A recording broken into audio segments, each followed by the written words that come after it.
गिबियावनो आं गरेस्वर दखरा दुलाराय बर' फरायसा आफादनि आफादगिरि जानानै दुलाराय बर' माहारिखौ साबायखर जासिनायजों लोगोसे बे कर'ना महामारी समाव गासैबो गावबा गावखौ मोजाङै एबा सांग्रांथियै लाखियो बेखिनि बाथ्राखौ आङो गासैबो बर' माहारिखौ खावलायनाय थाबाय।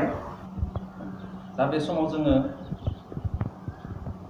दाखालि बावैसो 3 नं गरेस्वर समस्तिनि BPFनि बिजाथि महेश्वर बसुमतारिया जोंनि एबसुनि सायाव माखासे एलिगेसन लानानै फैयो।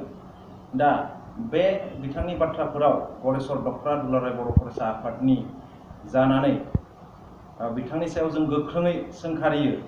दा बिथाङा माखासे बाथ्राखौ गावबो एबसुआव थाबोनाय बायदि माखासे बाथ्राखौ बिथाङा मिन्थिनांगौमोन जे आगु समनिफ्रायनो एबसुआ राजखान्थियाव माबोरै बाहागो लाबोदों बा 1991 मायथाइनिफ्राय लानानै जे समाव 9 जन MLA दैखांनाय, बेनि उनाव BSc एकर्ड जानाय, बेनि उनाव 2001 मायथाइयाव माखासे MLA फोरखौ एबसुनि हेफाजाबै जोङो माबोरै आसाम एसेम्ब्लियाव दैथायहरदोंमोन, बिथाङाबो बेफोर बाथ्राखौ बिथाङा मोजाङै मिन्थिनांगौमोन। दिनै बिथाङा बेफोर बाथ्राखौ मिन्थियै बायदि भाव जुरिदों। दा जोङो एबसुनि संबिजिराव रोखायै लिरनाय दंखायो, बालागानै 3 दफानि गोलाव बे नाम्बाराव रोखायै लिरनाय दङ जे जेब्लानोखि गोनांथि जायो हारिनि खैदां खैफोद समाव एबसुआ राजखान्थियाव थोंजों एबा खेंस्लायै जिखुनु मुहुर्तआव हेफाजाब होनो हायो एबा बाहागो लानो हायो। दा बेनिफ्राय जों रोखा। दा थांनाय 27 जानुवारियाव 2020 मायथाइनि BTR सुक्ति, बेखौ एबसु, NDFB आरो UBPO बे आफादफोरा जिबायदि सुक्तिखौ भारत हादरनिफ्राय खालामनानै लाना फैबाय, बे समाव जों गासैबो मिथिगौ बे BTR जि सुक्ति बेयो बर' हारिनि थाखाय जोबोर मोनसे मोजां सुक्ति। दा बेखौ बिथाङा साबायखर बावनांगौमोन, बिथाङा बेखौ बरायनांगौमोन। दा बिथांनिफ्राय जोङो जेबो बरायनाय बा बे सुक्तिखौ बिथाङा साबायखर बावनाय जोङो नुनो मोनाखै। आनखि बेखौ बिथाङा थानाय पार्टी BPF पार्टीया बेनि हेंथासो बा बे एकर्डआ जेबो नङा होननायसो जोङो नुनो मोनबोदों। दा जुदि बिथाङा बे BTR एकर्डखौ सापर्ट खालामनो हायाबा बा बेखौ बिथाङा बरायनो हायाबा, दा अब्ला बिथांनि पार्टीयाबो बेखौ जिबायदि बरायाखै बा बेखौ सापर्ट होआखै, अब्ला जोङो नुदों मा UPPLआ जिहेतु बे BTR सुक्तिखौ जाफुंसार होनो थाखाय जिबायदि खामानि मावनो दावगाबोदों, जोंजों बे मोनसे UPPL पार्टीया गोरोबथानानै जिबायदि खामानि मावनो नागिरदों, जों बेवहाय UPPL पार्टीखौ जों सापर्ट होनाया जोंनि थाखाय गोनांथार नैबे समाव। मानो होनबा जोंहाबो बे BTR सुक्तिखौ जाफुंसार होनायनि मोनसे जोंहाबो थांखि दङ।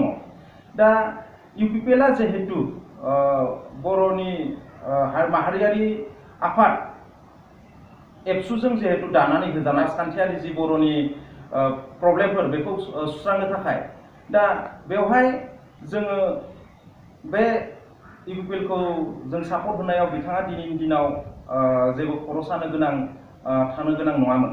बिथाङा दिनै मा साननानै बेफोरबायदि बाथ्राखौ बिथाङा मिन्थियै बायदि बाथ्रा बुंदों, बिथांखौ जोङो बुंस' हाया। केन्डिडेट महेश्वर बसुमतारि, बिथाङा गरेस्वर ओनसोलाव थानानै आगु समाव एबसु खालामबोनाय, जों बिथांखौ मान होयो। नाथाय एबसुनि खैदां खैफोद समाव बिथांखौ बे समाव जोङो माब्लाबाबो मोननो थाङाखै। जिहेतु थांनाय समफोराव रुपुहियाव जिबायदि एबसुनि अफिस सावलांबाय, बैफोर समाव बिथाङा जायफोर उदखारिफोरा बेफोर खामानिखौ मावदों बेनि सायाव बिथाङा जेबो सोंखारियाखै, जेबो माहारियारि आफाद हिसाबै बिथाङा बेफोरखौ सोंखारिनांगौमोन। नाथाय बिथाङा गावबा लाबा लाबनि थाखाय गावनि राजखान्थिखौल' सानगासिनो, बर' माहारिया मा जालांदों, मा समाव माबायदि खामानि मावनांगौमोन, बिथांखौ दिनैनि बे समाव जेबो खामानि बेफोरबायदि नुनाय जायासै। ओंखायनो नैबे समाव बिथाङा गावजों माहारियारि आफादा थाफायैखौ गिनाय मोनदों। दिनै गरेस्वर दखरा एबसुआ बिथांजों थाफायिखौ बिथाङा दिनैनि दिनाव बे बिसायख'थियाव बिथाङा गोसो सिङाव जोबोर गिनाय मोन्दों होननानै जोङो मिथिना मोन्दों। 30 नं गरेस्वर समस्तिनि BPF नि बिजाथि मानगोनां महेश्वर बसुमतारिया दाख्लै साननै सिगां ससियेल मिडियानि गेजेरजों गरेस्वर दख'रा दुलाराय बर' फरायसा आफादाव UPPL नि बिजाथि सायख'यो होनना बिथाङा बुंदों। बेयो नंखाय। जिहेतु UPPL राजखान्थि हान्जाया बिटिआर सक्तिनि दफाफोरखौ मावफुंनो होननानै आवगायबोदों।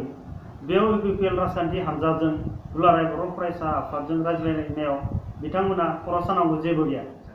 मैया दाखालिनिफ्राय 30 नं गरेस्वर समस्तिनि BPF नि बिजाथि बा बारग' EM बिथां महेश्वर बसुमतारिया एबसुनि सायाव गोबां एलिगेसनफोरखौ लाबोदों आरो बेखौ ससियेल मिडियायाव बांसावलाबायदों। बिथाङा जाबायदि बिनि गेजेरावनो बिथाङा बुंदों जे दुलाराय बर' फरायसा आफादा बा एबसुआ मोनसे राजखान्थियारि हान्जाजों दाजानाय बा राजखान्थियारि हान्जानि खामानि मावग्रा मोनसे स्टुडेन्ट विं होनना बुंदों बिथाङा।